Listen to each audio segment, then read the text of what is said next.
தெரியல. இவ்வளவு நாள் குற்றப்படுத்திட்டு, இவ்வளவு நாள் மோசமான ஸ்டூடெண்ட் பேரை வாங்கிட்டு, இதுவரையிலும் எல்லாருமே திட்டுற இவெல்லாம் இருக்கவே கூடாதுன்னு நினைச்சு அப்படி நினைச்சிட்டு ஒரு நாள் அப்படி தலைகீழா மாறி நம்மளை வித்தியாசப்படுத்தி காண்பிக்கும் போது எவ்வளோ பெரிய மாற்றம். அதுதாங்க அதிசயம். ஆண்டவருடைய பிள்ளைய 10 வருஷம் அவங்க கண்ணுக்கு முன்னாடி நீங்க ஒண்ணுமே செய்யாதது மாதிரி தான் தெரியும். 10 வருஷம் உங்களுக்கு ஒண்ணுமே நடக்காத மாதிரி தான் தெரியும். ஆனா ஒரே வருஷத்துக்குள்ள, ஒரு மாசத்துக்குள்ள கர்த்தர் உங்களோட இருந்து உங்களை வித்தியாசப்படுத்தி, ஒரு சைன், ஒரு மனுஷன், ஒரு இடத்துல, ஒரு ராத்திரிக்குள்ள உங்களை யூட்டனா திரும்ப பண்றதற்கு கர்த்தரால முடியும். ஆண்டவர் வித்தியாசப்படுத்துகிறவர், கர்த்தர் வித்தியாசப்படுத்துகிறவர். சோர்ந்து போகாதீங்க, சோர்ந்து போகாதீங்க, மனசை தளர விடாதீங்க. இப்ப அவருடைய பார்வைக்கு நீங்க அப்படிதான் தெரிவிங்க. கர்த்தர் அதை உங்களுக்கு அனுமதிக்கிறார். அந்த பாதையை ஆண்டவர் உங்களுக்கு அனுமதிக்கிறார்.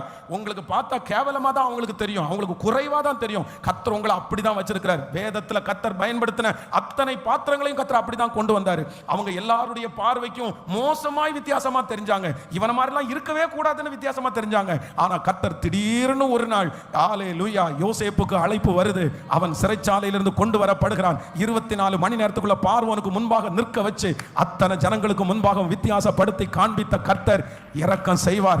இந்த மாசம் இரக்கம் செய்வார். நீங்க போய் நிற்கிற இடத்துல அந்த அற்புதம் நடக்கும். நல்ல கைகளை தட்டி முழு பலத்தோடு, இயேசுப்பா, இயேசுப்பா, இயேசுப்பா, எகிப்து தேசத்திலிருந்து புறப்பட பண்ணின நாளிலே, அந்த நாளிலே செய்தது போல நான் உன்னை அதிசயங்களை காண பண்ணுவேன், அதிசயங்களை காண பண்ணுவேன், அதிசயங்களை காண பண்ணுவேன்.